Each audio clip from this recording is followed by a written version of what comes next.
I'm Scott Lucas. This is World Unfiltered.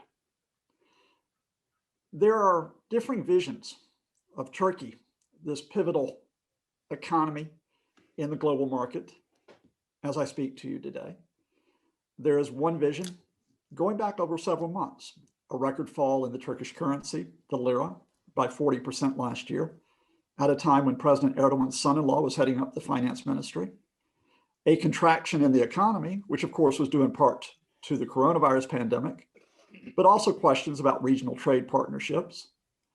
We have had political questions which have arisen partially because of the rhetoric of President Erdoğan, but also because of the rhetoric of others and action, notably US sanctions that could be imposed on Turkey this year, possibly to great effect.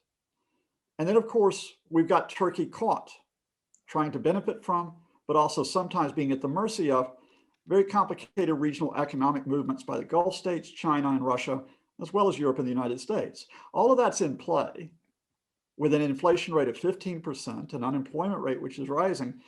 Yet at the same time, last week, President Erdoğan said all is well. My son-in-law did a great job at the finance ministry. The Turkish lira is fine, is recovering. Our currency reserves, we didn't lose $100 billion. Okay, they went down a bit, but I could increase them from $30 billion to $200 billion if I wanted to. And it's not just President Erdoğan. The US ratings, or the international ratings gurus, Fitch's and Moody's, both moved Turkey from a pessimistic negative outlook to one of stable. So how do we begin to appreciate what might happen this year? For insight, I'm turning to economist Atilla Yeşilada. He is an analyst at the Global Source Partners. And I was struck this week by two things he wrote. One thing he wrote, which was a very quick but effective analysis about the latest fluctuation in the Turkish lira in the context of President Erdoğan's son-in-law and a possible return to power for him, but also in the context of the US bond market and the American sanctions. The second thing that he wrote, which was on Twitter, was about President Erdoğan's proposals for economic reforms and human rights reforms in March, which was that the first thing that should be reformed is President Erdoğan by retiring. So, Atilla, thank you for helping me set this up, this interview, with those direct comments, and welcome to World Unfiltered. It's my pleasure to be here, Scott. I'm going to start with a very simple, possibly naive question. Is this the year 2021 where Turkey not only heads for, but reaches economic crisis? Every year brings with itself the possibility of economic crises. I believe in the quantum world. Each step you take takes you into a different quantum world. For Turkey, there are two quantum states, and they are differentiated by what Joe Biden does. By itself, given the global risk appetite for EM, Turkey would probably muddle through at a very low level of activity. But in March, Mr. Biden and our President Erdoğan are going to have their first heart-to-heart, and there are a lot of thorny issues to be resolved, one of which stands out from others in the sense that neither the United States doesn't really have any room to maneuver there, which is Turkey's possession of Russian-made S-400s. Trump has already levied symbolic CAATSA sanctions on Turkey, but I think all experts agree that if Turkey doesn't turn over the keys of these S-400s to NATO or somehow mothball them, there will be more CAATSA sanctions, and this will be more than symbolic. In that case, yeah, Turkey will have a balance of payments and potentially a political crisis. In the other scenario where Mr. Erdoğan becomes reasonable and pragmatic, which he does once a year, I hope he uses that opportunity for this eventuality, well, then we will have a very swift and large foreign financial investment inflows, which would stabilize the Turkish economy. Okay, those are two very different paths. A bit of a specific question on that first one, which is the negative one, which is that the US sanctions, the CAATSA sanctions, spurred in part by Turkey's purchase of Russian S-400 anti-aircraft missile systems. Politically and from a military standpoint, is there not a possible solution here which is the one where Turkey retains the S-400 anti-aircraft missile systems, but they are firewalled. They are kept completely separate from Turkey's possession of advanced fighter aircraft. In other words, fighter aircraft which are part of NATO defenses. Can you separate the Russian equipment from Turkey's possession of NATO equipment? No, again, I'm not an expert on AI or military technology, but my best understanding from what I read is that the moment you activate the S-400s, they immediately start hacking into any NATO asset within range. So unless you dismantle the eavesdropping equipment, which makes the S-400s blind, there is really no possibility. And Turks refuse to understand that. I mean, there is one intermediate solution where Turkey keeps S-400s, but there is a NATO liaison officer in Ankara which monitors to make sure that they are switched off at all times. Okay. The other thing is on this scale, the impact of the possible American sanctions. It was said in December, again, under the Trump administration, that the exposure of Turkish assets to sanctions at that point was $500 million. How far could this reach? Are we talking billions here of Turkish assets that could be affected? Well, first of all, there's an announcement effect. Recall in August 2018, Mr. Trump simply tweeted, "I'll destroy you." There was no action. There was no preparation for action. And we had a bank run. I was here. I mean, people actually lined up in front of banks. So I think any mention of substantive sanctions, say in New York Times, Los Angeles Times, whatever, National Enquirer, or the Sun in the UK, would have a significant shakedown, would result in a significant shakedown in Turkish assets. On the other hand, I mean, obviously, I'm not an expert on Katsa or legislative English, but the extent I read is the most hurtful thing they can do is ban American institutions from doing financial business with Turkey, not trade business, but buy Turkish financial assets. And given Turkey has huge amounts of foreign debt maturing each year, something like $180 billion within the next 12 months, the absence of American participation in the deals to syndicate these is going to have a devastating impact on Turkey. Of course, with the loss of capital inflows in the past year, as you pointed out, that debt exposure has increased in Turkey. Let me go wide then, as sort of my setup question to try to understand this. Are the fundamentals of the Turkish economy strong? Before we get to the politics with the United States, with Europe, with the Russians, do we have stability in manufacturing, in agriculture, and in the Turkish financial and banking system? Are the structures intact?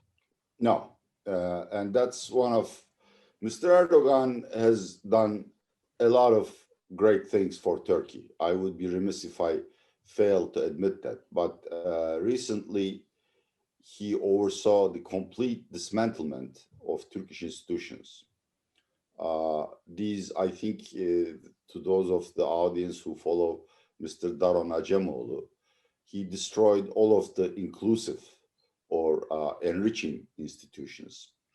But let's just focus on very narrow specifics. First of all, despite Mr. Erdogan's denials, the first defense of an economy against any kind of foreign shock is central bank reserves.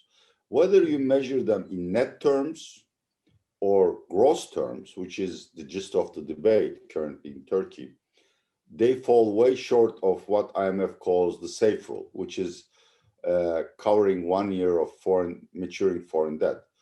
Roughly, gross central bank reserves are around 100 billion, whereas I said Turkey's annual refinancing requirement is $150 billion.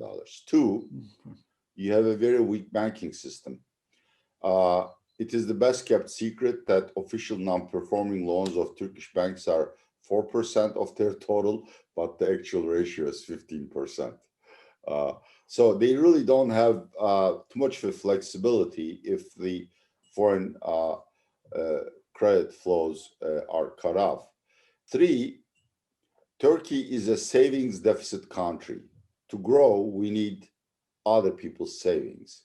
If Turkey wishes to grow, say 5%, the reflection of that to the current account would be something like $50 billion of current account deficit, which by itself renders a country fragile. But imagine now these foreign flows to finance the current account deficit are, for reasons of political risk, either too expensive or simply are not forthcoming.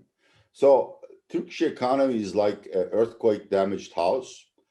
It stands up, but whether it can withstand the next quake or tremor is extremely doubtful. Okay, so let's talk again about that possible tremor from your starting point, which is it could come from the United States. And your other path, which is, well, President Erdoğan once a year could modify behavior with a speech which creates a constructive alignment. Last Saturday, President Erdoğan appeared after a flutter in US-Turkish relations because of the incident where the PKK, Turkish insurgency, killed a number of people, 14 in northern Iraq. After that flutter, because Erdoğan thought that the US had not condemned it enough, he says on Saturday, we've had a difficult time in relations, but we've come through this. We're going to enter a win-win period. Is that a marker of the constructive rhetoric that you see that Erdoğan could do, or was that just simply a one-off to fend off a bit of pressure at that point? You know, there's an American saying, money walks, something else talks. Mm-hmm. Turkey is officially in a reset period with all of its foreign partners, the ones we have annoyed and angered over the last few years. The list is so long, but I'm just going to say Egypt, Israel, all the Arab countries, all the European, essentially, with the exception of a few African countries, we have annoyed everyone in the world. But reset requires compromise, give and take. That's what diplomacy is all about. When Erdogan says reset or good relations, he assumes that the other partner is going to accept all of his conditions. This is why nothing has come out of the reset with Greece, EU, Egypt, Israel, whatever. No, Mr. Erdogan genuinely believes that A, Turkey is the rising star of the 21st century. B, he's an Islamist. He believes that the Judeo-Christian culture and economy is corrupt and doomed to fail, to be replaced by the Islamic world. And he genuinely holds these views. So for him to take a step back, he requires punitive action. Obviously, I haven't recorded everything he has done, but if you look at Erdogan's past behavior, he only backs down when there is a clear and immediate threat of damage to the economy or to his own interests. This is what Trump did in 2018, but there are many other examples, one of which is perhaps well heard. There was a Turkish-born German journalist called Deniz Yüksel, who worked for Frankfurter Allgemeine. He was arrested in Turkey on charges of terrorism. And Mr. Erdogan again said, this guy is a terrorist. We're going to, lock him up and throw away the keys into Marmara Sea. Then Germany spread the word that he would not appreciate European banks to loan to Turkey. Within 6 days, a private charter plane took Deniz Yüksel to Frankfurt. The guy couldn't believe it himself. So I think there is, again, to me, if Biden were to ask me how to solve this question, I would tell him just to talk to New York and Washington Post and say, within 15 days, either we have the keys to S-400s or we're going to go full katsa on Mr. Erdogan. And I think the problem will be solved. Last November, there was, the headline step where President Erdogan dismisses his son-in-law, Berat Albayrak, who was the finance minister, before that, the energy minister. Last week, we've had this signal, which again, whether it's playing to his, pushing back on his domestic critics, pushing back on international critics, President Erdogan has praised his son-in-law, and that has led to the speculation that Barack al-Bayrak will be back in some major role within the government, including one which might have financial responsibility. Do you expect Erdogan to be so defiant of the pressures at home and abroad that he would do this? Let me just provide a little bit of background to make the story comprehensible to our audience who may not be very well versed in Turkish events. Imagine a battlefield. Every general knows the strong and weak points of her front or his front. In Erdogan's battlefield, there are two weak fronts or two gaps in the defensive constellation. One, economic policy, simply because more than 10.5 million Turks are unemployed and we provide very little cash aid to them. Two, Berat Albayrak, who is not only unpopular with the opposition and the rest of the world, but with his constituency as well. So when the opposition attacks from these two gaps in the front, he has to defend, because once the opposition breaks through, then there will be other targets. They'll be, advancing all the way to his headquarters. I don't think he wanted to defend al-Bayrak or his policies vis-a-vis central bank, but the main opposition party, one of the few smart things it has done over the last 30 years, has focused on a single issue, which is certain to infuriate Erdogan, and forced him into the defensive. So Erdogan had to defend al-Bayrak, even though I don't think he likes the guy anymore. Otherwise, other ministers would be in line, such as Süleyman Soylu, interior minister. I don't remember his name, neither the students, the education minister, or the agricultural minister who has never visited a village in his life. So anyhow, this is why he had to vehemently, defend al-Bayrak. Today, Reuters ran a story where the journalist has consulted upper echelons of AKP, and even they didn't know whether al-Bayrak will be rehabilitated.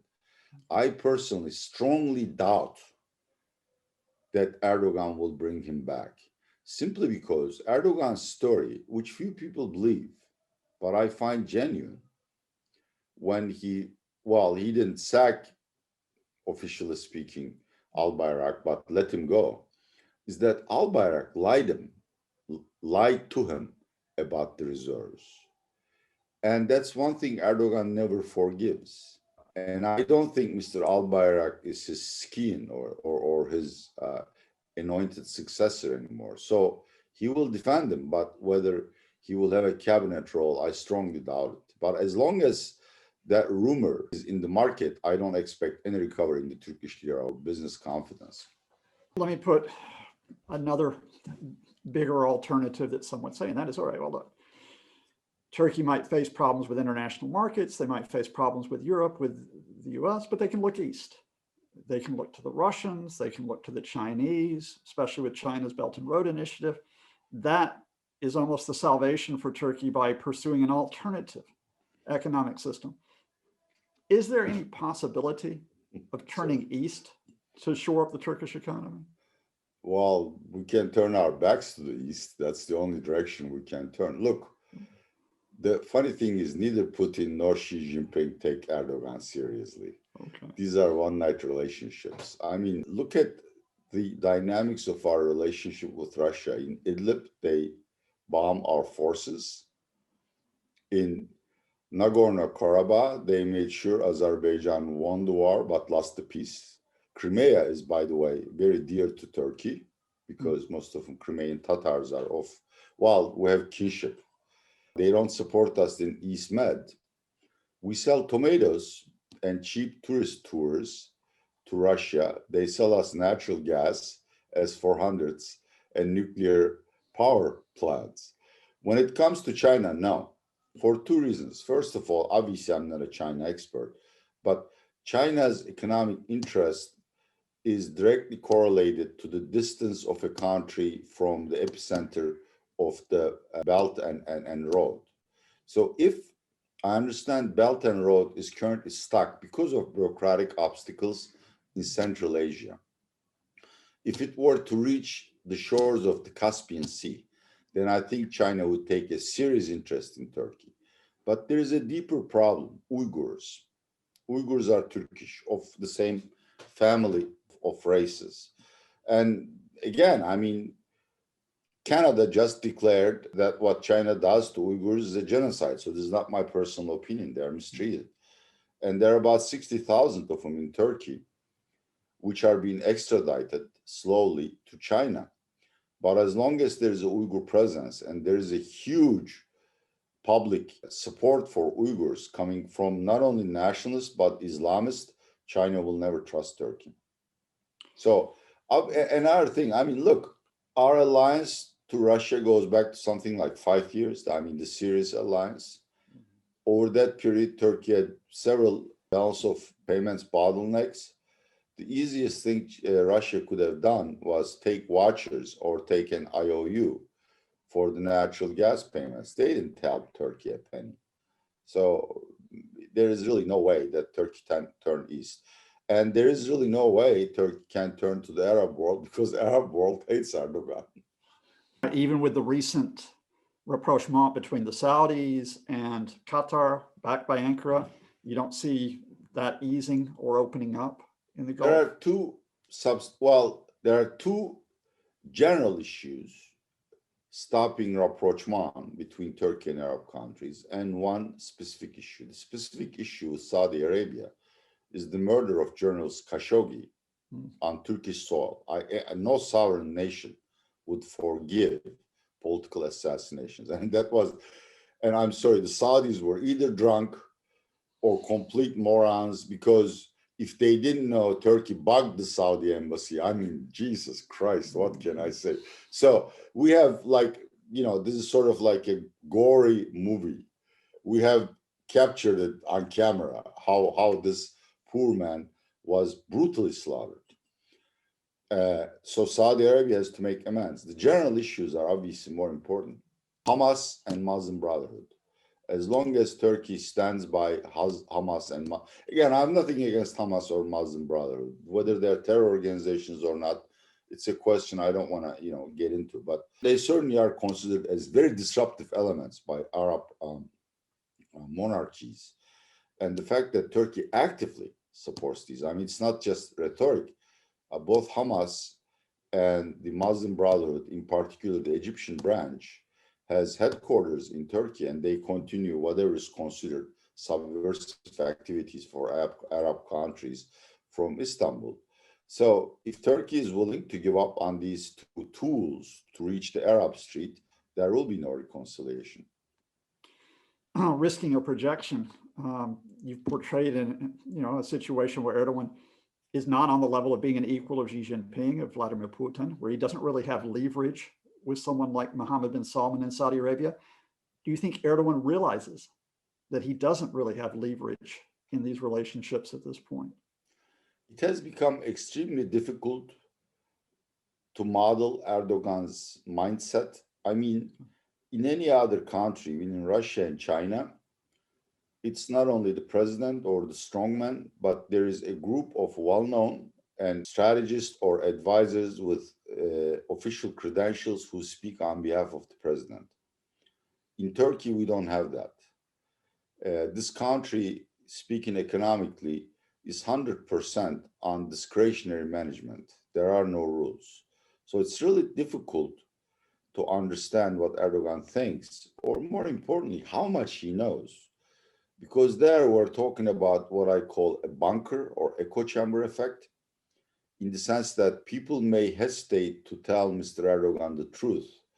Even the strategy teams, rather than offering an independent and impartial assessment of a given political situation or diplomatic situation, may be biased to favor his presuppositions. And I think that is something that killed the Ottoman Empire, in my view, one of the things. I think the same thing is happening to Erdogan. The only way to know is the empiric test of making sure he understands that his actions will have very drastic, measurable and drastic and time-bound impact on the economy or his survival. This is the only time we would know how he would react. So I get that sense of unpredictability, even possibly there's nothing reliable at the top, and we suddenly hit that critical point. But I guess let me, as a last naive question, put the counterfactual. Let's assume that the Americans don't impose the sanctions, that in a way everybody does live and let live for right now regarding the Russian question. Let's assume that there's not a significant crisis where Erdogan decides to take on the European Union beyond his periodic anger with Emmanuel Macron or with Angela Merkel. Let's assume again that there's not a big bust up with Turkey's relations in the Middle East, including, for example, the Syrian crisis and how that affects the Gulf. Can Turkey muddle through and get that 4 to 5% growth rate that's being projected by Fitch's and by Moody's for this year? Yes and no. Yes, we can muddle through in the sense that there will be no balance of payments crises or a currency shock. But 4 or 5% growth is impossible. Without implying any criticism, these GDP forecasts are rather done mechanically. There's something called the carryover effect. If growth is artificially low in year X, then even a small rebound in activity carries it far higher in year X plus 1.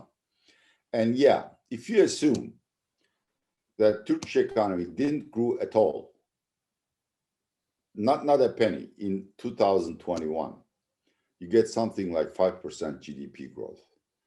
But if Turkish economy enters a recession in the first and second half of the year, which I think is the most likely scenario, then economic growth would remain far below the consensus forecast, which is something like 4.5%. We, the people I work with, a Global Source Partners team, we predict 2.5% GDP growth. And that, let me say a few words, if I may. Turkey is on this saddle point equilibrium. If you view the function from XY axes, politically and economically, it looks very stable. If you look at it from the Q, from the other axes, it's a very brittle equilibrium, which could be toppled by the slightest shock. Assuming Turkey has no foreign problems whatsoever and attracts a decent amount of foreign capital, either in terms of bank loans or foreign financial flows, to make ends meet, it needs to be understood that Erdogan doesn't really have any genuine charisma. That Erdogan's appeal to Turkish people is very real, in the sense that he is the only Turkish leader in the democracy area, that's from 1960s on, who did not preside over a deep financial economic crisis. Until 2019, not every Turk, but most of the Turkish citizens experienced growing personal disposable incomes in real terms. And that is a magnificent achievement which keeps him in power. But that miracle has faded away. Turkey's per capita, no matter how you look at it, I mean, the money people, the average person makes, and in particular AKP constituencies, started declining over the 2 years. And I don't think, 2.5% GDP growth, given 1.5% population growth and some rise in taxes amounts to stagnant disposable incomes. And I don't think the AKP people will have tolerance to carry Mr. Erdogan on their backs if he doesn't deliver growth over summer months. So there's a political problem. So is the biggest threat then to Erdogan not from the opposition, the main opposition party, the CHP? Is the main threat, in other words, coming within AKP, within AKP? Yeah, we have seen, I am a poll buff in the sense that I collect all of them. Since the last general elections, we have seen roughly one fifth, maybe 2/5 of AKP voters becoming disillusioned with the party and becoming independents, or who say, I won't answer to to the pollster. So AKP's base vote declined from 50 to 30%, but you don't notice that in polls because 15% of those people now call themselves independents, which then you allocate to the parties and AKP takes the lion's share. So actually, AKP has suffered deeply. And to me, I mean, I'm an economist. To me, everything's an economic problem. Another year of poor growth would cause a voter revolt. And our audience needs to remember, up until a year ago, for a conservative, nationalist, or Sunni Muslim voter, there was no choice but AKP. Now, there are two excellent replicas. DEVA, by Mr. Babacan, Erdogan's former economic czar, and Gelecek, the Future Party, by his former Prime Minister, Mr. Ahmet Davutoğlu. And these people are very well liked in the AKP community. And they're sort of like a very comfortable, inviting midway home for those who wish to remain true to their Islamist, ideals or whatever, but nevertheless don't want to vote for AKP.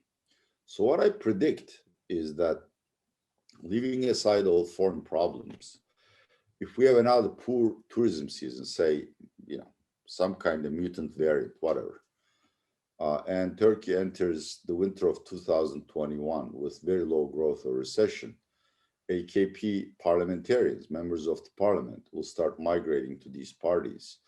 And either Erdogan will have to call an early election, or that he will lose the parliamentary majority that allows him to veto an early election. In any case, I don't think even AKP strategists believe that this government will last until 2023. Their game plan is more like 2022, but I wouldn't really, rule out early elections by third or fourth quarter of 2021.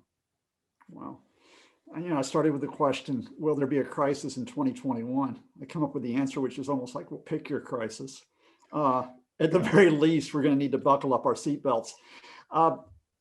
Will you join us later this year to see if where we are with those crises? Because I think there's a lot you put out there for us to watch.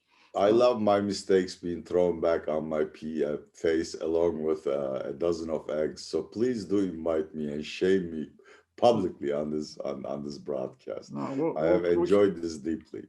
We'll keep the eggs in the fridge and we'll just remember the wise remarks. Attila, Yeşilada, thank you so much for joining us today. Scott. And I look forward to Paths Crossing very soon.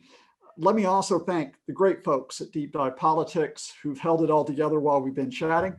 And let me thank most of all you, dear viewers of World Unfiltered, for joining us and hopefully learning with us.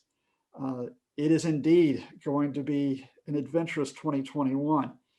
So a couple of things. First of all, for the adventure, follow us on Twitter at dive_politics, on Facebook at Deep Dive Politics, and all of our YouTube video casts, including this one, can also be heard as podcast on Spotify. But the second thing, as we go through this adventure, stay safe, stay sane, be decent to each other. I'm Scott Lucas. This has been World Unfiltered.